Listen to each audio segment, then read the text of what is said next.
1844년 10월 15일 독일 작센주의 작은 마을 퀘니히스부르크. 안개 낀 아침, 한 아이가 태어났습니다. 그의 이름은 프리드리히 비렐름 니체.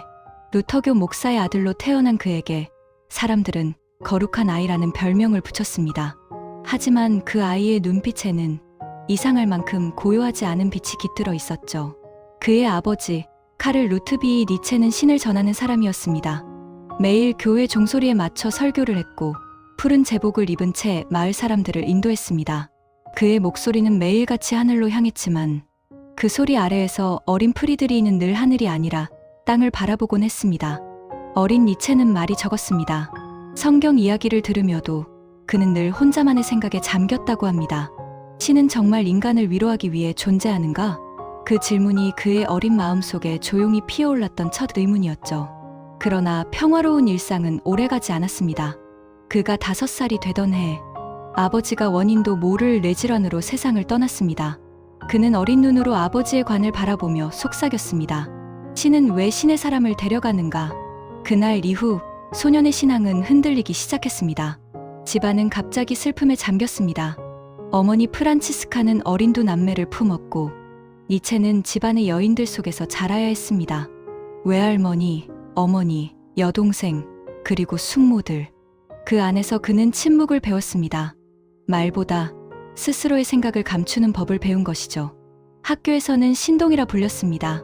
그는 성경 구절보다 음악과 시에 관심이 많았습니다.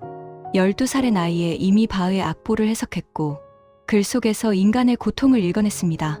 그에게 세상은 신의 작품이 아니라 인간의 불완전함을 증명하는 무대처럼 보였습니다. 니체는 자주 혼자 들판을 걸었습니다. 푸른 하늘 아래 흐르는 구름을 보며 그는 마음속에서 문장을 짓곤 했습니다. 세상은 아름답지만 그 아름다움을 지켜주는 이는 없다. 그 한 문장은 훗날 그의 철학 전체를 예고했습니다. 사춘기에 접어들며 그는 스스로에게 몰두했습니다. 친구들과 어울리기보다 자신의 생각을 일기에 기록했습니다. 그 일기에는 이런 구절이 남아 있습니다. 나는 세상보다 더 큰 침묵 속에서 태어났다. 그에게 철학은 학문이 아니라 생존이었습니다. 그 침묵의 무게 속에서만 그는 살아남을 수 있었으니까요. 16세가 되던 해, 니체는 신학 대신 언어학을 선택했습니다. 신의 언어가 아니라 인간의 언어를 탐구하기 위해서였죠. 그때부터 신은 그의 책 속에서 사라지고 대신 인간의 슬픔과 욕망이 자리를 차지했습니다. 그가 대학에 입학하던 해, 독일은 여전히 루터의 나라였습니다. 신앙이 고법이었고 교회가 사회의 심장이던 시기, 그런 시대의 한가운데서 니체는 신을 믿지 않는 사상가가 되려 하고 있었습니다. 어머니는 아들의 변화가 무서웠습니다. 너는 아버지의 아들이 아니란 말이냐? 그러나 니체는 조용히 미소 지었습니다. 아버지가 믿던 신과 내가 찾는 진리는 다른 이름을 가지고 있을 뿐이에요. 그의 주변 사람들은 그를 위험한 청년이라 불렀습니다. 하지만 니체에게 위험이란 두려움의 대상이 아니라 탐구해야 할 진리였습니다. 그는 종종 어두운 서재에서 혼잣말을 하곤 했습니다. 나는 진실보다 더 깊은 미를 보고 싶다. 이제 소녀는 철학자의 문턱에 서 있었습니다. 그가 세상을 향해 내디딜 첫 발걸음, 그것은 신을 버린 자의 걸음이 아니라 신을 대신해 진실을 찾으려는 인간의 첫걸음이었죠. 그는 알지 못했습니다. 이 한 걸음이 그를 영원히 세상과 고립시킬 것이라는 사실을. 아버지가 세상을 떠난 지 얼마 지나지 않아 작은 마을의 교회는 닫혔습니다. 목사의 집은 더 이상 믿음의 집이 아니었습니다. 그곳은 슬픔과 침묵으로 가득한 장래의 집이 되었죠. 소년 니체는 매일같이 집 앞 언덕에서 하늘을 올려다보곤 했습니다. 그는 어머니가 매단 십자가를 바라보며 이상한 생각을 했습니다. 저기 매달린 신은 나를 지켜줄 수 있는 존재일까? 그 단 한 번의 의심이 영영 사라지지 않을 물결처럼 마음속에 남았습니다. 밤이 되면 그는 자신의 작은 침대 머리맡에서 아버지의 설교문을 읽었습니다. 종이에 남은 글씨는 아직 선명했지만 그 안에서 느껴지던 믿음의 온기는 이미 식어 있었습니다. 아이의 손끝에는 냉기가 남았죠. 그리고 그는 서서히 깨달았습니다. 신의 언어는 인간의 손으로 적힌 문장일 뿐이다. 조용히 무너지는 믿음은 마치 얼음 밑에서 갈라지는 소리 같았습니다. 언뜻 고요하지만 그 밑에선 거대한 움직임이 일어나고 있었죠. 학교에서도 그는 눈에 띄는 학생이었습니다. 선생들은 그에게 목사의 아들답다고 말하며 장래엔 신학자가 되리라 믿었습니다. 하지만 니체의 시선은 언제나 교실 창밖을 향해 있었습니다. 그 앞에는 들판과 하늘, 그리고 고요한 숲이 있었습니다. 그는 교사의 말보다 바람의 속삭임에서 더 큰 진리를 느꼈다고 적었습니다. 어느 날 그는 일기에 이렇게 썼습니다. 내게 신은 교회보다 자연 속에 있다. 하늘의 침묵이 설교보다 많은 것을 말해준다. 사람들은 그의 말을 이해하지 못했습니다. 하지만 그 순간 소년 니체는 이미 자신의 길을 걷고 있었습니다. 그 길은 신의 나라를 벗어나 인간의 세계로 향하는 좁은 오솔길이었죠. 그의 어머니 프란치스카는 아들의 눈빛을 불안하게 바라봤습니다. 그녀는 남편을 잃은 슬픔 속에서도 믿음을 놓지 않았습니다. 하지만 아들은 달랐습니다. 기도가 아닌 사유로, 위로가 아닌 질문으로 자신을 달랬습니다. 그녀는 어느 날 아들에게 말했습니다. 너는 너무 깊이 생각한다. 그건 신을 잃는 길이야. 그때 니체는 조용히 대답했다 합니다. 어머니, 생각이 죄라면 죄를 지은 자들은 모두 인간일 거예요. 소녀는 이미 철학자가 되어가고 있었습니다. 그는 음악과 시로 마음의 균열을 봉합하려 했습니다. 작은 오르간에 앉아 바흐의 선율을 따라 연주하며 그 음표 하나하나에 슬픔을 담았습니다. 그에게 음악은 신의 노래가 아니라 사라진 신을 대신해 남은 인간의 울음이었습니다. 시간이 흘러 니체는 명문 기숙학교 슈피르타에 입학하게 됩니다. 그곳에서 만난 친구들은 그의 사유를 특이함으로 기억했습니다. 니체는 늘 혼자 있었다. 그러나 그의 눈빛은 언제나 무언가와 싸우고 있었다. 그 싸움의 대상은 바로 자기 자신이었습니다. 슐라이어마어의 신학, 칸트의 도덕 철학, 그 안에서 그는 답이 아닌 의문만을 수집했습니다. 도덕은 인간을 구속하는 또 다른 신의 이름이다. 이 문장은 어린 학생의 노트 속에 조용히 적혔습니다. 그 문장을 읽은 교사가 그를 불렀습니다. 니체, 이건 위험한 생각이야. 그는 담담히 웃었습니다. 위험하다는 건 아마 진실이 가깝다는 뜻일 겁니다. 점점 신의 목소리는 그의 세계에서 사라졌습니다. 대신 나의 내면이라는 언어가 자라나기 시작했습니다. 그는 철학서를 읽고 다시 쓰며 왜 살아야 하는가라는 질문을 매일 던졌습니다. 그 질문은 훗날 그가 남긴 수많은 명제 중 하나로 돌아오죠. 살 이유를 아는 자는 어떤 고통도 견딜 수 있다. 세상은 여전히 평화로웠지만 소년의 내면은 이미 균열로 가득한 전쟁터였습니다. 그 평화롭던 마을은 그대로였지만 그 안의 소년은 완전히 달라져 있었습니다. 신이 내게서 멀어진 게 아니라 내가 신에게서 멀어지고 있다. 그 말은 니체가 훗날 신은 죽었다라 선언하기 훨씬 전에 이미 마음속에서 반복하던 기도이자 고백이었을지도 모릅니다. 그는 여전히 매일 밤 눈을 감으며 이렇게 속삭였습니다. 신이 계신다면 내 의심도 그분의 작품일까? 그 질문은 사라지지 않았습니다. 오히려 조용히 그의 영혼 깊은 곳으로 흘러들었습니다. 그의 믿음은 부서졌지만 그 잔해 속에서 철학이 태어났습니다. 이제 어린 시절의 소녀는 자라나 청년이 됩니다. 그는 기독교의 울타리를 벗어나 시와 철학의 세계로 발을 들이게 되죠. 세상은 그를 천재라 불렀습니다. 그러나 니체는 그 말이 마음에 들지 않았습니다. 그에게 천재란 세상의 박수를 받는 존재가 아니라 세상 전체와 홀로 싸워야 하는 인간이었기 때문입니다. 1869년 봄, 프리드리히 니체는 24세 나이로 스위스 바젤 대학교의 고전문헌학 교수가 됩니다.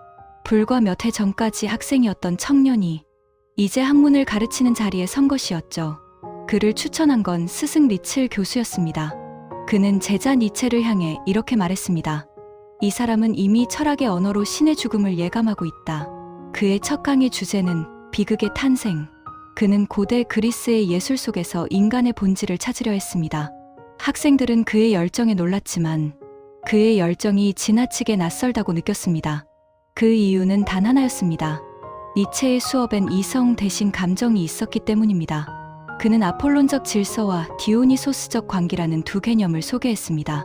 이성의 빛과 본능의 어둠, 이 두 힘이 만들어낸 것이 바로 인간의 예술이다. 그의 목소리는 낮게 울렸지만 마른 불에 닿은 듯 뜨거웠습니다. 그날 학생들은 처음으로 깨달았습니다. 학자가 아니라 철학자가 그들 앞에 서 있다는 사실을. 니체는 매일 새벽 바젤의 거리를 걸었습니다. 강가의 바람은 차가웠지만 그에게 그 고요함은 사유의 시간, 세상과 단절된 성소와 같았습니다. 그는 산책 중에도 늘 노트를 품고 다녔습니다. 그 안에는 이런 문장이 적혀 있었습니다. 진리를 찾는 이에게 필요한 것은 용기이자 고독이다. 그에게 학문은 생계가 아니라 고행이었습니다.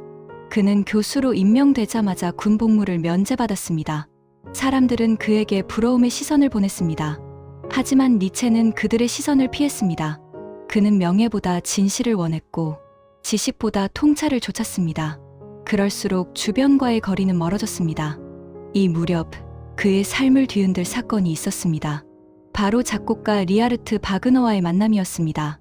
음악과 철학, 예술의 이상을 공유한 두 천재의 만남은 니체에게 하나의 신앙과 같았습니다. 그는 바그너를 향해 이렇게 적었습니다.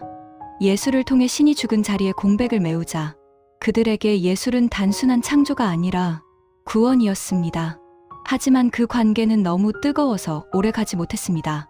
니체는 바그너의 예술 속에서 새로운 유토피아를 봤지만 점점 그것이 또 다른 종교로 변하는 것을 감지했습니다. 그는 속으로 중얼거렸죠. 나는 또 다른 신을 만난 걸까? 이때부터 그의 정신은 학문보다 삶의 철학으로 옮겨가기 시작했습니다. 형식보다 존재, 문장보다 고통.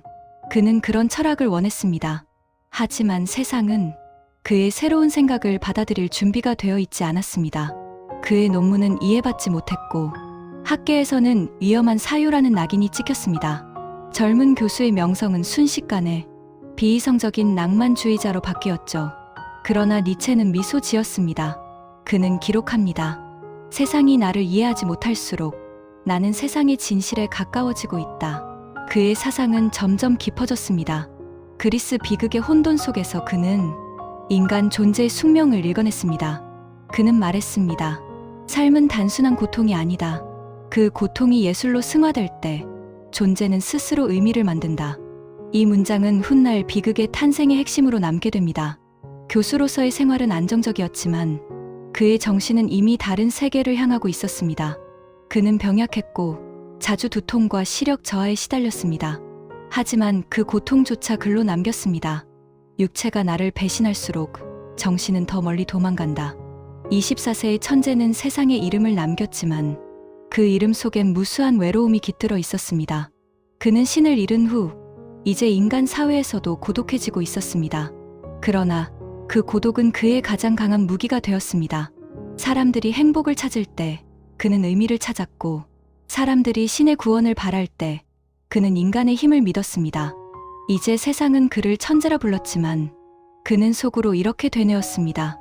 나는 교수가 된 것이 아니라 철학의 실험체가 된 것이다.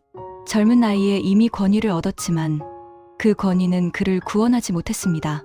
오히려 그를 더욱 비틀고 외롭게 만들었습니다. 1870년대 초 스위스 바젤. 니체는 여전히 젊었습니다. 26의 천재 교수, 그러나 이미 병약했고 밤마다 두통과 고열로 괴로워했습니다. 그에게 진통제는 약이 아니라 글이었습니다. 그는 고통을 기록하고 그 기록을 사유라 불렀죠. 그 시기 한 이름이 그의 세상을 흔들었습니다. 리하르트 바그너. 독일이 자랑하던 거장, 음악을 종교의 새로운 언어로 끌어올린 사내.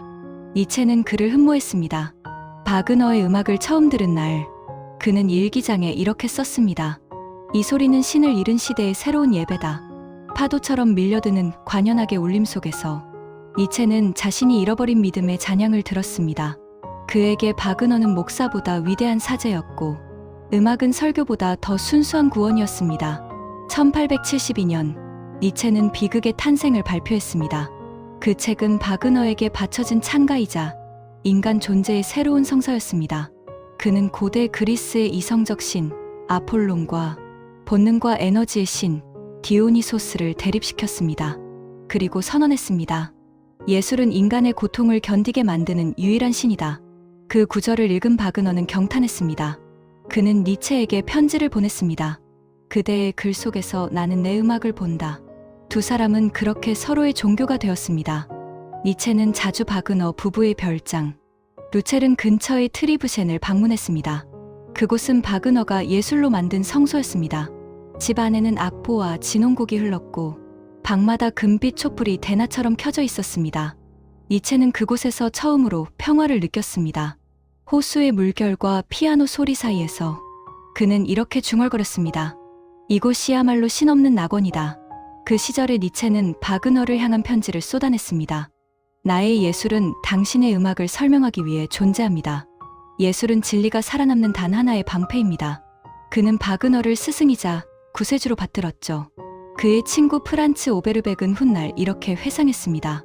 니체는 바그너에게 닿을 때마다 사람이 아니라 신을 만나는 듯했다. 그러나 모든 신앙은 언젠가 의심을 낳습니다. 바그너의 음악은 점점 변했습니다. 그의 작품엔 독일 민족주의와 구원의 음향이 녹아들기 시작했죠. 독일을 위한 예술, 독일의 신. 니체는 그 음표 속에서 다시 교회의 냄새를 맡았습니다. 그가 한때 떠나온 신이 다른 이름으로 돌아오고 있었습니다. 그 순간 니체의 연모는 균열을 맞이했습니다. 1876년 바그너는 바이로이트에서 그의 평생의 꿈, 오페라 니벨룽의 반지를 완성합니다. 하지만 그곳은 이미 예술의 축제가 아닌 정치의 무대가 되어버렸습니다.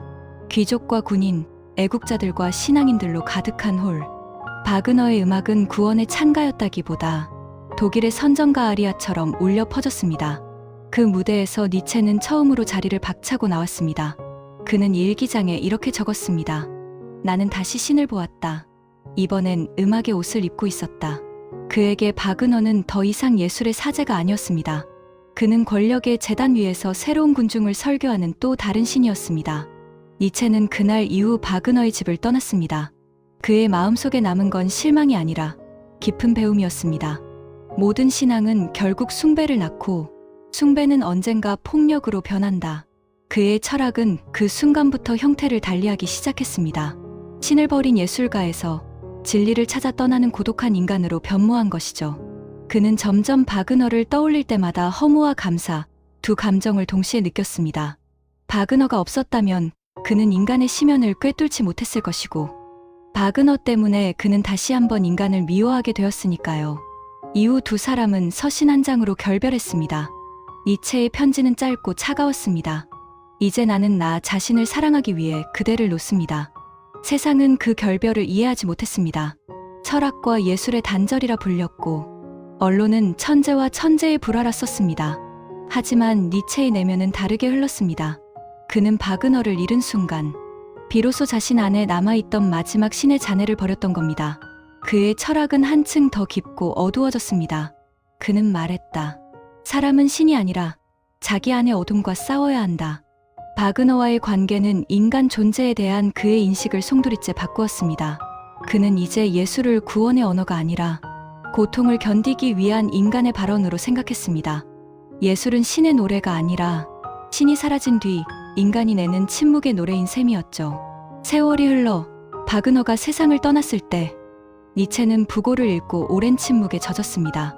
그는 다시 펜을 들었지만 조문 대신 한 문장을 남겼습니다. 그를 나는 사랑했으나 그 사랑은 결국 자유가 되었다. 그제야 그는 알았습니다. 진짜 자유는 사랑을 버리는 힘에서 시작된다는 것을. 이제 그의 정신은 완전히 독립했습니다. 그는 더 이상 바그너의 제자도 신의 처남도 누구의 신앙인도 아니었습니다. 그의 철학은 스스로 불을 켜기 시작했죠. 그는 사람들에게 말했습니다. 신은 죽었다. 그 말 속에는 바그너, 교회, 그리고 신앙이라는 이름으로 인간을 얽매던 모든 제도가 포함되어 있었습니다. 하지만 그 선언은 단순한 부정이 아니었습니다. 그건 인간에게 보내는 새로운 질문이었습니다. 신이 죽은 세상에서 이제 그 자리를 누가 대신할 것인가? 답은 아직 없었습니다. 하지만 니체는 이미 다음 문장을 준비하고 있었습니다. 신을 잃은 인간이여, 이제 스스로를 창조하라. 1878년 봄, 스위스의 어느 작은 여관방.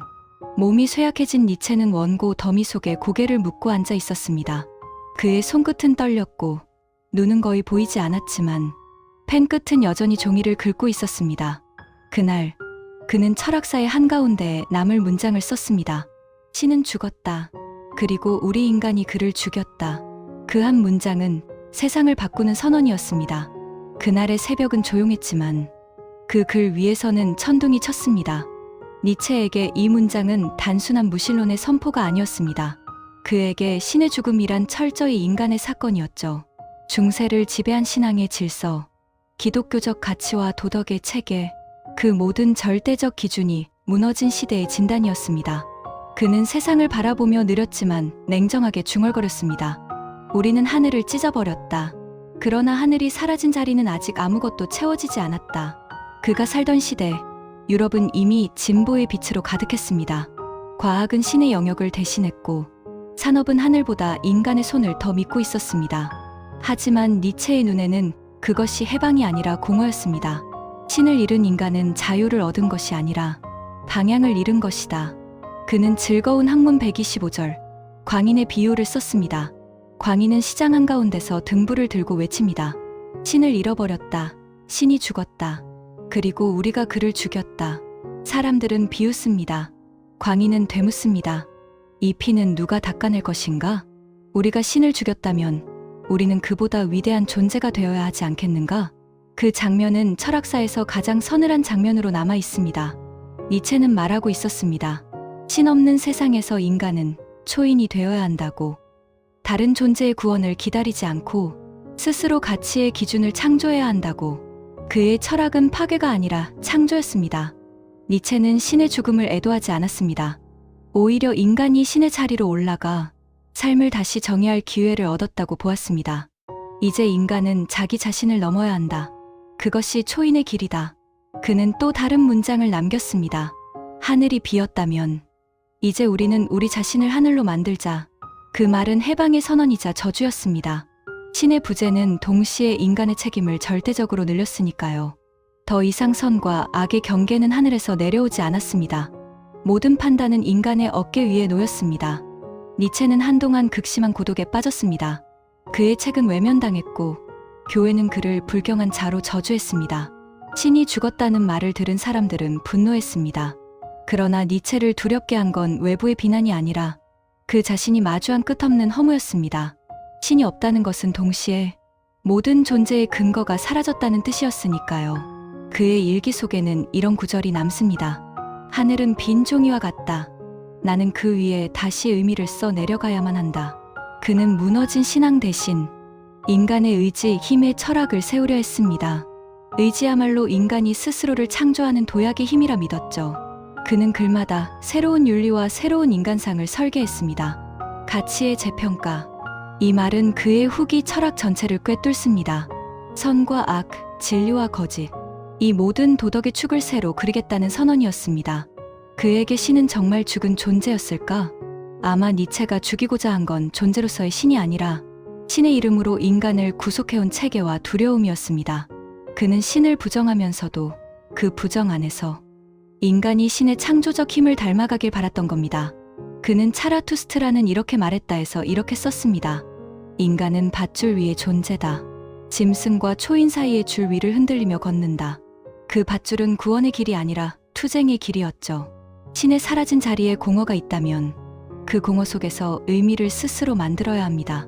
그게 니체가 본 진짜 인간의 삶이었습니다. 그의 선언은 위험했습니다. 신을 대신할 인간이 준비되지 않은 세계에선 그 말은 공포로 들렸습니다. 그래서 니체의 철학은 늘 고독했습니다. 그의 말은 혁명가의 외침이 아니라 허공 속 기도처럼 조용히 퍼져나갔습니다. 그는 종종 밤에 외쳐보곤 했습니다. 나는 신을 잃었지만 아직 인간을 믿는다. 니체가 즐거운 학문을 발표했을 때 그의 건강은 이미 한계에 다다라 있었습니다. 시력은 흐릿했고 몸은 통증으로 하루도 편치 않았습니다. 그럼에도 그는 펜을 놓지 않았습니다. 고통이 없다면 인간은 자신을 탐구하지 않을 것이다. 그는 고통을 현미경이라 불렀습니다.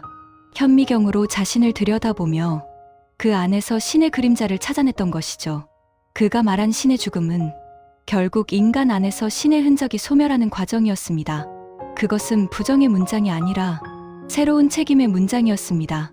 그는 경고했습니다. 우리는 신을 버렸지만 그보다 무서운 공허를 스스로 창조했다. 그는 새벽마다 글을 쓰면서 창문 밖 하늘을 바라보았습니다.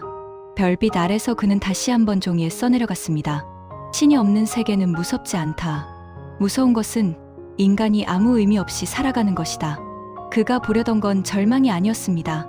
그는 무의미의 땅 위에 새로운 의미를 세우려 했던 것이죠. 그 싸움이 바로 니체의 철학이며 그가 우리에게 남긴 질문입니다. 신이 죽은 세상, 우리는 어떻게 살아야 하는가? 그 질문은 아직도 끝나지 않았습니다. 그가 죽은 지 100년이 넘은 지금도 그 문장은 철학의 가장 깊은 곳에서 여전히 울리고 있습니다. 마치 잔향처럼 심장이 뛰는 소리보다도 더 오래 남은 질문으로 신은 죽었다. 이 선언의 다음 단계는 이제 인간의 도덕은 어디서 오는가 하는 질문입니다. 1887년 니체는 한 권의 책을 세상에 내놓습니다. 그 이름 도덕의 계보학. 그는 이 책을 통해 보이지 않는 전쟁을 선포합니다. 무기는 철학, 전장은 인간의 양심 속입니다. 그의 문장은 잔혹할 만큼 명료했습니다. 인간은 도덕이라는 가면을 쓰고 약함을 미화했다. 니체는 도덕을 신의 명령이 아닌 힘의 관계로 보았습니다. 그가 질문한 것은 윤리의 본질이 아니라 그 윤리를 만든 인간은 누구인가였습니다. 그의 시선은 역사보다 깊었습니다. 그는 고대 세계를 두 부류로 나눴습니다. 귀족의 도덕, 그리고 노예의 도덕. 귀족의 도덕은 삶에 대한 긍정이었습니다. 강자는 자신을 선이라고 불렀고 약자는 단지 그 선을 감히 모방할 수 없었습니다. 그들에게 선이란 힘, 용기, 창조, 아름다움이었죠. 반면 노예의 도덕은 반대의 위치에서 등장했습니다. 그들은 자신보다 강한 자들을 악이라 부르고 순종과 희생을 선으로 칭했습니다.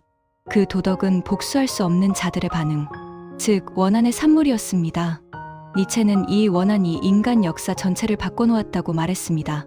노예의 도덕, 즉 기독교적 도덕이 생겨난 그 순간부터 인류는 삶을 부정하기 시작했습니다. 그에게 기독교는 단순한 종교가 아니라 약자의 혁명이었습니다. 그들은 힘 있는 자들을 죄인으로 만들었고 고통받는 자신들을 의롭게 만들었습니다. 선함은 약함의 다른 이름이 되었다. 니체는 이 도덕의 뒤바뀜을 도덕의 전복이라 불렀습니다. 그는 냉소 없이 냉정하게 기록했습니다. 함께 울던 인간들이 이윽고 권력을 얻자 그 눈물은 새로운 법이 되었다. 도덕의 계보학은 철저히 이 구조를 해체합니다. 선과 악은 본래 실체가 없으며 그것은 사회적 계약이자 권력의 산물이라는 것. 그리하여 도덕은 절대적 진리가 아니라 지배와 복종의 흔적으로 읽혀야 한다는 것. 그의 명제는 파괴적이었습니다. 모든 도덕 체계를 지탱하던 양심, 죄의식, 정의조차 의심하게 만들었죠. 죄책감은 인간 안의 형벌이다. 양심은 약자가 자신을 벌하는 방법이다. 그는 인간의 마음속 깊이 뿌리내린 죄의식을 신이라는 제도의 산물로 보았습니다. 자연적 본능, 욕망, 생의 힘이 억압될수록 인간은 스스로를 죄인으로 만들며 안심했다고 말했습니다. 신은 인간의 죄책감으로 유지된다. 이 말은 신의 존재를 부정한 것이 아니라 신이라는 개념을 유지하게 만든 심리의 구조를 드러낸 것이었습니다. 니체는 오랜 시간 병에 시달리며 자신의 삶에서도 그 고통을 실감했습니다. 나는 내 안의 도덕을 마주할 때마다 두려움을 느낀다. 그 두려움은 자책이 아니라 스스로를 이해하려는 자의 진통이었습니다. 그는 도덕을 병으로, 양심을 고통으로 보았습니다. 그러나 그 병을 없애려 한 것이 아닌 그 병의 기원을 이해하려 했습니다. 그가 도덕의 계보학에서 추적한 것은 인간이 왜 스스로를 형벌하는 존재가 되었는지 이유였습니다. 그는 이렇게 말합니다. 인간은 자신을 때리며 그래야만 존재를 실감한다. 이 문장은 인간의 슬픈 역사를 요약합니다. 인류는 신 앞에서 용서를 구했지만 그 실상은 자신에게 복종하는 방법을 배운 것에 불과했습니다. 니체는 이 자기복종의 본질을 꿰뚫었습니다. 그는 그것이 결정적으로 삶의 부정이라고 말합니다. 삶의 고통, 욕망, 폭력, 불완전함조차 껴안는 대신 인간은 그것을 악이라 부르고 숨겼습니다. 그는 이렇게 기록합니다. 우리는 고통 속에서도 예라 말할 줄 알아야 한다. 고통을 악으로 정의하지 않는 순간 인간은 비로소 자유를 회복한다고 믿었습니다. 도덕은 인간을 구속했지만 그 도덕을 해체하는 순간 인간은 다시 철저히 홀로 서야 했습니다. 그 자유는 위험하고 그 위험은 곧 책임이었습니다. 도덕의 계보학을 읽은 제자들은 혼란스러워했습니다. 그렇다면 선도 악도 없다는 말인가요? 니체는 미소 지으며 말했습니다. 그렇다. 하지만 그 대신 의미가 생길 것이다. 그가 말한 의미란 모든 가치의 근원을 새로 세우는 인간의 창조적 의지였습니다. 도덕은 외부에서 주어지는 질서가 아니라 내면에서 끊임없이 갱신되는 생의 의지였죠. 그는 인간이 자기 스스로의 평가자가 되어야 한다고 주장했습니다. 너의 선을 만들어라. 그것이 신이 없는 시대의 첫 기도다. 니체의 철학은 파괴의 철학이라 불렸지만 그 파괴의 마지막에는 늘 창조가 남았습니다. 그는 절망이 아니라 가능성을 보았습니다. 신의 눈으로 인간을 보던 시대가 갔다면 이제 우리는 인간의 눈으로 인간을 봐야 한다. 도덕의 계보학은 철학서이자 자서전이었습니다. 니체는 병든 육체 속에서 끊임없이 자신의 양심을 해부했습니다. 그에게 철학은 치료였고 사유는 생명 유지의 마지막 호흡이었습니다. 나는 쓰기 위해 아픈 것이 아니라 아프기 때문에 쓴다. 그의 철학은 언제나 육체의 고통을 기반으로 했습니다. 자신의 신경이 타는 듯한 통증 속에서 그는 인간의 심리를 관통하는 통찰을 얻었습니다. 도덕을 부정한 철학자는 결국 인간을 옹호한 철학자였습니다. 그는 신 대신 인간을, 죄 대신 생을, 속죄 대신 창조를 선택했습니다. 그의 눈빛에는 여전히 병이 있었지만 그 병마저 생의 일부로 받아들이는 평온이 함께했습니다. 그는 남긴 마지막 구절에서 이렇게 썼습니다. 나는 선과 악 너머에서 웃는 인간을 원한다. 그 웃음은 신을 조롱하는 웃음이 아니라 삶의 모든 모순을 끌어안는 웃음이었습니다. 그 웃음이야말로 니체가 꿈꾼 자유였죠. 1883년 2월 이탈리아 토리노의 새벽은 희미한 보랏빛 안개로 물들어 있었습니다. 니체는 병든 몸을 이끌고 조용히 책상 앞에 앉았습니다. 그는 무언가를 기다리는 듯 펜을 들고 속삭이듯 글을 시작했습니다. 차라투스트라는 이렇게 말했다. 그는 오래된 예언자의 이름을 빌렸습니다. 그 이름은 고대 페르시아의 조로아스터, 한때 선과 악의 신화를 만든 인물의 이름이었습니다. 니체는 그 신의 사제를 다시 불러내 그 입을 통해 신의 시대의 끝을 말하게 했습니다. 차라투스트라는 이렇게 말했다는 단순한 철학서가 아니었습니다. 그건 니체 자신의 혼의 복음서였습니다. 그의 문장은 설교처럼 동시에 시처럼 흐릅니다. 그건 논리적 철학이 아니라 사유가 노래로 변한 언어였습니다. 니체는 이 책에서 선언합니다. 인간은 극복되어야 할 존재다. 신이 죽은 세상에서 인간은 더 이상 완성된 존재가 아니었습니다. 그는 아직 사이에 있는 자, 짐승과 신 사이의 밧줄 위를 걷는 존재였습니다. 너희는 다리일 뿐이다. 목적이 아니다. 초이는 그 다리를 건너는 자였습니다. 니체가 말한 초이는 신적인 완벽함이 아니라 모든 고통과 불안을 끌어안으며 삶 전체에 그럼에도 예라 말할 수 있는 인간이었습니다. 고통 속에서도 긍정을 말하는 용기, 그것이 초인의 본질이었습니다. 그는 말했습니다. 나는 너희에게 초인을 가르치러 왔다. 인간은 극복되어야 할 무엇이다. 인간은 동물과 초인 사이의 밧줄 위를 지나가야 한다. 이 문장은 단순한 선언이 아니었습니다. 그건 인간에 대한 믿음이자 사랑이었습니다. 그는 인간을 비난하지 않았습니다.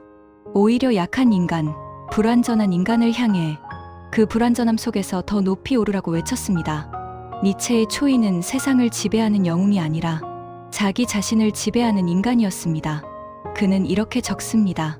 가장 큰 전쟁은 타인과의 전쟁이 아니라 자신과의 전쟁이다. 그 전쟁은 외부의 싸움이 아니라 내면의 무력함, 죄의식, 두려움을 넘어서는 싸움이었습니다. 그는 초인을 세상을 초월한 존재로 그린 것이 아니라 세상을 더 깊이 사랑하는 존재로 보았습니다. 모든 모순과 불완전 속에서조차 삶을 긍정할 수 있는 자, 그가 바로 초인이었습니다. 니체는 또 다른 개념을 그려냅니다. 영원회귀, 즉 모든 존재가 무한히 반복되는 순환의 사상, 그것은 허무주의를 극복하기 위한 실험적 상상력이었습니다. 그는 묻습니다. 지금 이 순간, 당신이 살고 있는 이 삶이 영원히 그대로 반복된다면 당신은 이 삶을 다시 선택할 수 있겠는가? 이 질문은 윤리적 시험이자 존재의 선언이었습니다. 니체에게 영원회귀는 단순한 운명론이 아니라 그 운명을 사랑하는 강한 의지, 아모르 파티였습니다. 나는 반복을 원한다. 다시 살고 싶지 않은 삶이라면 그것은 잘못 산 삶이다. 이 말 속엔 니체의 철학 전체가 응축되어 있습니다. 그는 인간에게 영원히 반복되는 삶이라도 사랑하라고 요구했습니다. 고통마저 긍정할 때 비로소 인간은 운명의 주체가 됩니다. 신을 대신해 세상을 평가하는 존재가 아니라 세상 자체를 받아들이는 존재로 거듭나는 것이죠. 차라투스트라의 문장은 성서의 구절처럼 장엄하면서도 역설의 미학으로 가득합니다. 나는 너희에게 행복을 가르치지 않는다. 오히려 극복을 가르친다. 그는 위안이 아닌 도전을, 평화가 아닌 투쟁을 말했습니다. 그의 철학은 듣는 이를 편안하게 하지 않았습니다. 오히려 불안을 일깨웠습니다. 인간이 신의 울타리를 떠난 뒤 진정 자신을 마주해야 하는 냉혹한 시대가 왔음을 깨닫게 했기 때문입니다. 그의 글은 당시 어느 출판사도 받아주지 않았습니다. 너무 낯설고 너무 위험했기 때문입니다. 그는 직접 자비로 책을 인쇄해 가족에게만 나누어 주었습니다. 판매된 책은 3권뿐이었습니다. 그럼에도 그는 미소 지었습니다. 모든 성서는 홀로 쓰인다. 니체에게 철학은 종교의 대체물이 아니었습니다. 그건 삶을 예배하는 새로운 방식이었습니다. 그는 매일 새벽 산책을 나가 고독한 산 위에서 독백하듯 중얼거렸습니다. 나는 산 위에서 들려오는 목소리를 듣는다. 그 목소리의 이름은 삶이다. 차라투스트라는 4번의 파트로 나뉘어 있습니다. 그중 핵심 메시지는 결국 하나였습니다. 새로운 인간의 탄생.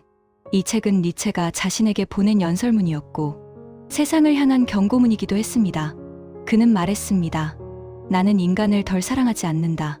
다만 아직 태어나지 않은 인간을 더 사랑할 뿐이다. 아직 태어나지 않은 인간. 그들은 초인이자 우리 자신의 가능성이었습니다. 니체는 그 가능성에 자신의 생명과 신앙을 모두 걸었습니다. 그에게 철학은 더 이상 생각이 아니라 기도였습니다. 신이 없는 자리에도 인간이 경건함을 잃지 않기를 바랐던 기도. 니체는 나중에 이 책을 나의 복음서라 불렀습니다. 그에게 차라투스트라는 잃어버린 신성의 회복을 의미했습니다. 그것은 신의 신성이 아니라 인간 안의 생명력에 대한 신성. 그는 노트에 이렇게 남겼습니다. 나는 철학자가 아니라 포효하는 예언자였다. 내 말은 사상이라기보다 고통의 낙인이다.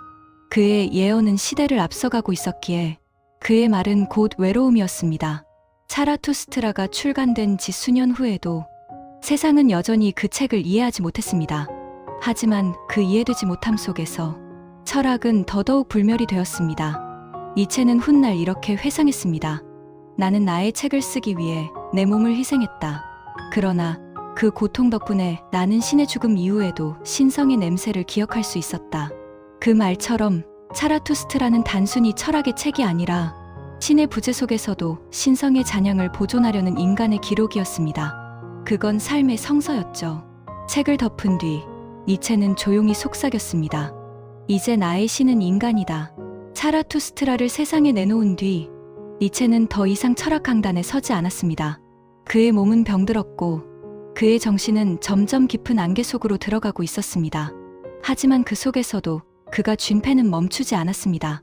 1885년부터 1888년 사이, 이 시기는 니체의 철학이 가장 빛나던 시간이자 동시에 그를 삼켜버린 시간이었습니다. 그는 선악의 저편, 우상의 황혼, 안티크리스트를 연이어 써내려갔습니다. 그의 사유는 이제 이성의 경계를 완전히 넘어서 있었습니다. 책마다 올리는 메시지는 같았습니다. 신과 인간의 전쟁은 이미 끝났으나 인간은 아직 그것을 모른다. 니체는 신과 직접 싸우려 한 적이 없습니다. 그는 신을 증오하지 않았습니다. 그가 싸운 것은 신이 아니라 신의 이름으로 인간을 조종해온 도덕의 구조였습니다. 그는 말했습니다. 나는 신을 믿지 않는다. 그러나 신이 인간을 굴복시키는 방식을 연구한다. 그에게 신은 종교의 대상이 아니라 권력의 구조였습니다. 그는 보았습니다. 인간이 신을 두려워하며 스스로를 구속하고 결국 도덕이라는 사슬에 스스로를 묶어버린 모습을, 그는 그것을 노예의 굴레라 불렀습니다. 니체는 이렇게 썼습니다. 신의 전쟁은 인간을 해방시키지 못했다. 도리어 인간의 손으로 신이 만들어졌으니까. 이 철학은 당시 유럽의 폭풍을 몰고 왔습니다. 신이 존재하지 않는다면 인간의 선과 악, 가치의 기준은 어디에 두어야 하는가? 그 질문은 철학적 공황을 불러왔습니다. 니체가 본 인간은 여전히 신의 그림자를 두려워하는 존재였습니다. 신을 잃고도 신의 눈을 의식하는 인간. 그가 니체가 싸워야 할 진짜 적이었습니다. 그는 인간이 신을 죽였지만 그 시체 앞에 무릎 꿇고 예배한다고 비유했습니다. 그것이 바로 허무주의였습니다. 우리는 신을 죽였지만 이제 누가 우리에게 의미를 줄 것인가? 그 질문에 대답하지 못한 인간은 스스로 공허 속에 갇혀버렸습니다. 니체는 그 공허와 싸웠습니다.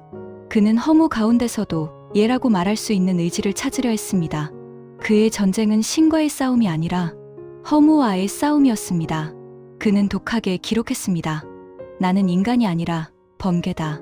나는 구름 뒤에서 빛나는 새로운 가치의 불꽃이다. 하지만 그 불꽃은 고독 속에서 점점 꺼져가고 있었습니다. 그의 병은 심해졌고 편두통과 시력 저하, 악몽과 신경증이 그를 괴롭혔습니다. 귀와 눈이 세상을 거부하듯 닫혀갈수록 그의 사유는 점점 더 예리해졌습니다. 그는 도덕의 계보학 이후 신과 인간의 관계를 해부하듯 분석했습니다. 인간은 신을 만들어냈고 그 신이 다시 인간을 심판했습니다. 그 순환을 끊어내는 것, 그것이 니체가 본 진짜 혁명이었습니다. 그는 말했습니다. 옛 신들은 죽었다. 하지만 그들의 그림자는 아직 산다. 그림자는 마음속의 권력, 그 이름은 도덕이다. 그는 종교의 신뿐 아니라 철학과 이상, 과학마저도 또 다른 종교적 체계로 보았습니다.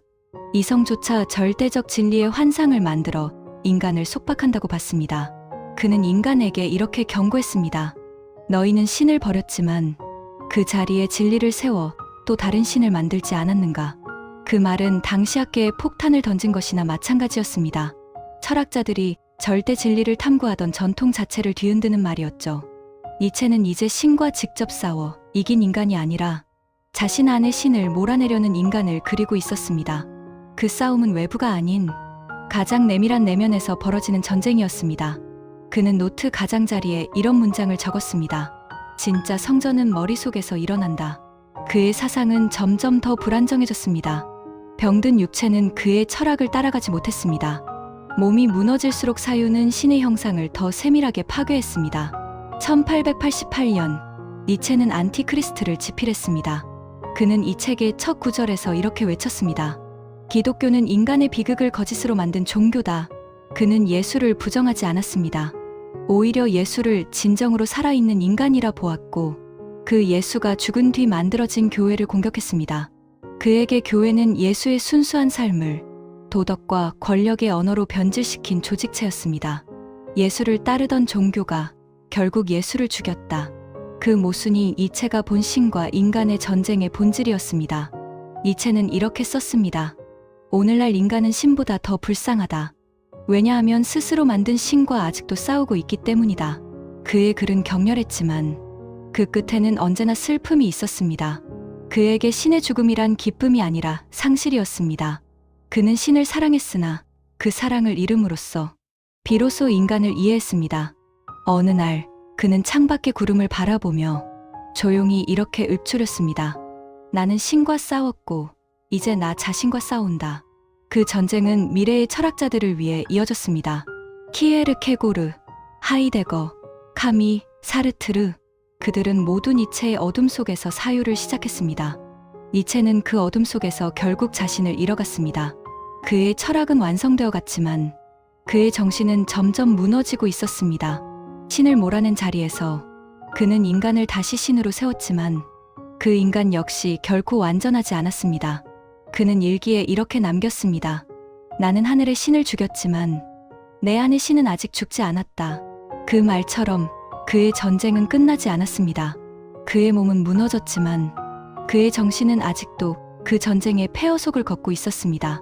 1889년 1월 토리노. 이 도시의 거리는 겨울의 서늘한 바람으로 숨죽어 있었다. 눈발은 부드럽게 내렸고 한 남자가 코트 자락을 움켜잡은 채 거리를 걸었다. 그의 눈동자는 깊고 멍했다. 그 사람 프리드리 니체. 그날의 아침 한 말이 쓰러졌다. 집마차를 끄던 늙은 말. 마부는 이유 없이 채찍을 휘둘렀다. 그 순간 니체가 앞으로 달려갔다. 그는 말에 목을 껴안았다. 채찍을 멈춰라. 그가 소리쳤다. 그리고 그는 천천히 고개를 떨어뜨렸다고 한다. 그의 마지막 의식은 말의 눈물 속에서 꺼져갔다. 그날 이후 니체는 더 이상 말하지 않았다. 의사들은 그를 진단했다. 급성 정신 붕괴, 조증성 망상 상태. 그의 붕괴는 단순한 병이 아니었다. 그건 오랜 시간 철학이라는 불 속에서 스스로를 태워온 정신의 종말이었다. 그의 방 안에는 수백 장의 메모지가 흩어져 있었다. 그는 그 위에 끝없이 동일한 문장을 써내려갔다. 나는 디오니소스다. 나는 십자가에 못 박힌 자다. 나는 영원이다. 그의 정신은 신과 인간의 경계가 없어진 세계로 들어섰다. 그는 자신이 오랫동안 추구하던 신 없는 신성 속으로 스스로를 몰아넣고 있었다. 그는 더 이상 철학자가 아니었다.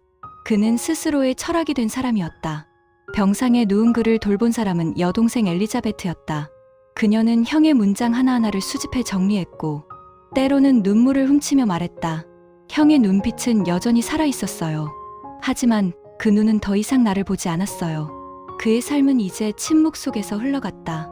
그는 고요했지만 그 고요함은 완전한 어둠이 아니었다. 그는 모든 걸 잃었지만 그 이름 속에 남은 한 가닥의 생이었다. 의사들은 그가 고통을 인식하지 못한다고 기록했지만 그의 손끝은 여전히 펜을 찾았다. 얼마 남지 않은 일기장엔 이런 문장이 남아 있었다. 나는 이제 고통조차 아름답다고 생각한다. 고통은 나의 동반자이자 나의 조용한 예언자다. 그의 정신이 서서히 무너지는 동안 그의 글은 유럽 전역으로 퍼져나갔다. 그가 더 이상 기억하지 못하는 사이 그의 이름은 기억 속에서 불타오르고 있었다. 철학자들은 그를 미친 사상가라 불렀다. 그러나 몇몇은 말했다. 그의 광기는 철학이 인간의 심장을 통해 울 준비를 한 순간이었다. 니체는 마지막까지 자신을 철저히 실험했습니다. 사람이 어디까지 생각할 수 있는가라는 경계선을 그는 온몸으로 넘으려 한 것이었습니다.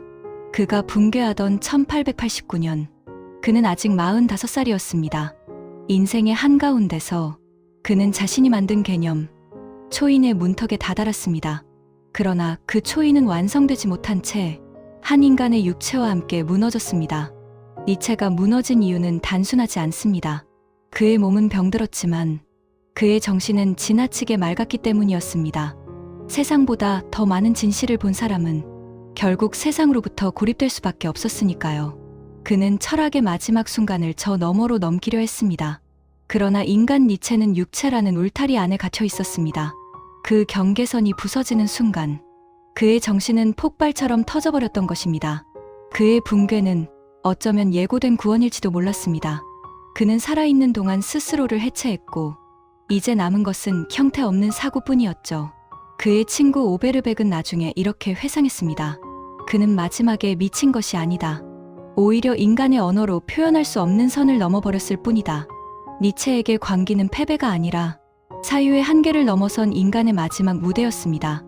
그대가 너무 멀리 본 결과 빛이 어둠으로 바뀌었을 뿐이었습니다. 그의 눈은 텅 비어 있었지만 어딘가 먼 곳을 향하고 있었습니다. 누군가는 말했다. 그는 하늘을 본 것이 아니라 우리 안에 하늘 없는 세계를 본 것이다. 세월이 흐른 뒤 그가 정신을 잃은 그날을 사람들은 철학의 침묵이라고 불렀습니다. 하지만 그의 침묵은 사라짐이 아니었습니다. 그건 세상을 향해 던진 마지막 문장이었습니다. 나는 이제 모든 것을 초월했다. 나의 말은 나보다 오래 살 것이다. 그 말처럼 그의 철학은 죽지 않았습니다. 그가 쓰러지던 그 도시에선 여전히 고독을 사랑하는 사람들의 심장에서 새로운 질문이 피어나고 있었습니다. 니체의 광기 속에서 인류는 처음으로 사유의 끝을 본 인간을 마주했습니다. 그의 붕괴는 경고가 아니었고 하나의 예언이었습니다. 오늘날 우리는 여전히 묻습니다. 자유란 무엇인가? 선은 무엇이고 악은 무엇인가? 신이 죽은 세상에서 인간은 무엇으로 살아야 하는가? 그 질문들이 존재하는 한 니체는 아직도 미치지 않은 채 살아 있습니다. 1889년 1월 3일 이탈리아 토리노. 바람이 차가웠고 시계탑의 종소리는 낮게 울렸습니다. 그날 오전 철학자 프리드리히 니체는 여느 때처럼 같은 길을 걷고 있었습니다. 그는 늘 그랬듯 조용히 담배를 피우며 메모장을 꺼내 수수께끼 같은 단어들을 적었습니다. 빛은 타락한 어둠이다. 나는 신이 없는 세계를 사랑한다. 그리고 마지막으로 그가 남긴 한 단어. 말. 조용한 골목. 한 마부가 소리를 지르고 있었습니다. 짐을 실은 말 한 마리가 길 한가운데에서 움직이지 않고 버티고 있었죠. 마부는 분노에 차서 채찍을 휘둘렀습니다. 말의 울음소리가 거리 위로 울려 퍼졌습니다. 그 순간 니체가 달려갔습니다. 사람들은 그가 외친 말을 정확히 기억하지 못합니다. 그는 단 한마디를 남겼다고 전해집니다. 채찍을 놓아라, 친구여. 그는 말에게 다가가 그 목을 끌어안았습니다. 그리고 그대로 쓰러졌습니다. 그는 말의 갈기 속에 얼굴을 묻고 흐느꼈다고 합니다. 그 장면을 목격한 이웃은 훗날 이렇게 회상했습니다. 그는 울었다. 마치 인간이 아니라 인간을 대신해 우는 영혼처럼 그의 정신은 그 자리에서 완전히 무너졌습니다. 이것이 세계가 기억하는 토리노의 사건입니다. 그날의 니체는 누구였을까요? 철학자, 광인, 아니면 끝내 인간의 고통을 외면하지 못한 한 인간. 그를 위해선 이 한 장면보다 앞선 수십 년의 사유가 필요합니다. 그는 강한 자의 철학을 말했지만 그 철학의 중심엔 언제나 연민이 있었습니다. 니체의 초인은 타인을 지배하는 존재가 아니라 고통조차 사랑하는 존재였습니다. 그리고 그날 그는 처음으로 그 철학을 몸으로 실천했습니다. 그에게 맞서지 못한 말, 폭력과 굴레 속에서 고통받는 생명. 니체는 그 약한 생명 안에서 자신을 보았습니다. 그가 온 생애를 걸고 비판했던 신과 도덕, 도시는 그날 말의 눈빛 속에 다시 돌아왔습니다. 그는 신을 부정했지만 그 순간 인간 안에 남은 신성을 발견했습니다. 그는 살아있는 동안 수많은 구절을 남겼지만 어쩌면 그날의 침묵이야말로 가장 명료한 철학적 문장이었는지도 모릅니다. 그날 밤 니체는 체포되어 집으로 이송되었습니다. 그는 병상에서도 계속 한 단어를 되뇌습니다. 말 나의 형제. 그는 며칠 동안 울음을 그치지 않았습니다. 어떤 역사학자는 이렇게 해석했습니다. 그의 철학은 신을 죽였지만 그의 눈물은 인간을 살렸다. 그날의 사건은 단순한 광기가 아니라 한 철학자의 인간성의 폭발이었습니다. 그는 너무 오래 신없는 세상을 응시했습니다. 그 세계는 냉혹했지만 그 안에서 여전히 존재하는 생명. 그것이 말이었습니다. 니체에게 말은 인간의 은유였습니다. 순종과 타락, 폭력과 연민이 섞인 존재. 그는 채찍을 든 인간을 보았고 그 인간 안에서 신을 보았습니다. 그리고 그 신이 만든 잔혹함 속에서 자신의 철학이 넘어야 할 마지막 벽을 본 것이죠. 신은 죽었다고 선언한 죄의 대가가 있었다면 그건 아마 이해받지 못한 고독이었을 겁니다. 그가 평생 쏘아올린 질문의 답은 결국 말의 눈물 속에서, 즉 인간의 본성 속에서 찾을 수밖에 없었습니다. 그의 긴 붕괴는 사실상 그날로 완결되었습니다. 그는 더 이상 기록하지 않았습니다. 그의 철필은 침묵으로 바뀌었고 그의 철학은 인간적 눈물로 봉인되었습니다. 그 후 11년, 니체는 의식과 언어를 잃은 채 독일 바이마르의 집에서 어머니와 여동생의 간호를 받으며 살아갔습니다. 그는 햇살 속에 앉아 피아노 건반 위에 손을 얹었지만 그 손끝에서 음악은 더 이상 울지 않았습니다. 의사는 말했다. 그는 들으나 듣지 못한다. 본다 하나 아무것도 보지 않는다. 하지만 아이러니하게도 그 고요함 속에서 그의 사상은 퍼져나갔습니다. 그가 미친 뒤 그의 책은 더 많이 읽히기 시작했습니다. 그의 붕괴는 철학의 부흥을 불렀습니다. 나는 광기를 통해 나 자신을 초월했다. 그의 손때 묻은 노트에 남겨진 마지막 문장은 그렇게 적혀 있었습니다. 토리노의 말 사건은 인간 철학의 상징이 되었습니다. 철학이 이성을 극한까지 밀어붙이려 할 때 그 밑바닥엔 언제나 눈물과 연민이 함께 있다는 것을 보여준 사건이었죠. 그는 신을 증오하지 않았습니다. 그는 세상의 모든 잔혹함 속에서도 여전히 사랑을 꿈꿨습니다. 그 사랑이 철학보다 강했습니다. 그날 니체가 안아올린 말은 결국 고통받는 인간 자신이었습니다. 그의 마지막 품은 정신의 붕괴이자 인간성의 귀환이었습니다. 니체의 삶은 거기서 멈췄지만 그의 눈물은 철학을 다시 움직이게 했습니다. 역사는 그의 광기를 비극이라 부르지만 철학은 그 순간을 계시라 부릅니다. 왜냐하면 그날 미친 철학자가 아니라 살아있는 인간이 탄생했기 때문이죠. 1900년 8월 25일 독일 바이마르의 여름은 유난히도 조용했습니다. 병상에 누워있던 프리드리히 니체, 그의 숨은 서서히 약해지고 있었습니다. 그는 10년 넘게 침묵 속에 살았고 마지막 순간에도 아무 말도 하지 않았습니다. 어머니의 손을 잡은 채 그는 아주 인간적인 미소를 지으며 눈을 감았습니다. 그가 남긴 건 책 몇 권과 불온하다는 평판, 그리고 아무도 풀지 못한 질문이었습니다. 그의 죽음 직후 세상은 무관심했습니다. 신문 한 귀퉁이에 이렇게 실렸죠. 전직 철학 교수, 정신 이상으로 별세. 그러나 역사는 침묵 뒤에서 움직이기 시작했습니다. 그의 글은 먼저 예술가들의 손에 들어갔습니다. 카프카, 만, 헤세, 그리고 러시아의 도스토예프스키. 그들은 니체의 문장에서 인간 내면에 갈라진 틈을 보았습니다. 인간은 신의 부재 속에서 더 깊어졌다. 그들의 문학은 곧 니체의 사상으로 불타올랐습니다. 1900년대 초 유럽의 거리는 전쟁과 기술의 열광으로 들끓고 있었습니다. 기계가 신의 자리를 대신하고 이성이 신앙의 대체물이 되었던 시대. 그러나 니체의 경고는 이미 거기 있었습니다. 신이 죽은 자리에 인간은 무엇을 세우고 있는가? 그의 철학은 1차 세계대전을 예언한 듯한 강렬한 예감으로 읽혔습니다. 인간은 자유를 얻었지만 그 자유는 스스로를 파괴하는 칼날이 되었습니다. 20세기에 들어서면서 그의 이름은 다시 불렸습니다. 하이데거는 니체를 서양 형이상학의 마지막 철학자이자 새로운 시작이라 불렀습니다. 불교의 공공이 모든 형상을 지우듯 니체는 신이 지탱하던 서양의 형이상학을 해체했습니다. 하이데거는 이렇게 회상했습니다. 그의 철학은 단지 철학이 아니라 철학을 무너뜨린 철학이었다. 실존주의의 시대가 그의 잔해 위에서 시작되었습니다. 사르트르, 카미, 보부아르, 그들은 니체의 그림자에서 인간의 자유와 책임을 이야기했습니다. 카미는 시지포스의 신화에서 썼습니다. 니체는 절망의 철학자가 아니었다. 그는 절망을 정면으로 바라본 최초의 희망주의자였다. 그의 문장은 곳곳으로 흩어졌습니다. 심리학자 프로이트와 융은 그를 인문학의 예언자라 불렀고, 모더니즘 예술가들은 그의 초인 개념을 새로운 미학으로 삼았습니다. 그러나 그 다음 세기에 그의 이름은 오염되었습니다. 여동생 엘리자베트 포스터 니체가 그의 유고를 편집하며 철학의 의미를 왜곡했기 때문이었습니다. 그녀는 히틀러와 손을 잡았고 초인을 제국의 이념, 인종의 우월함으로 개조했습니다.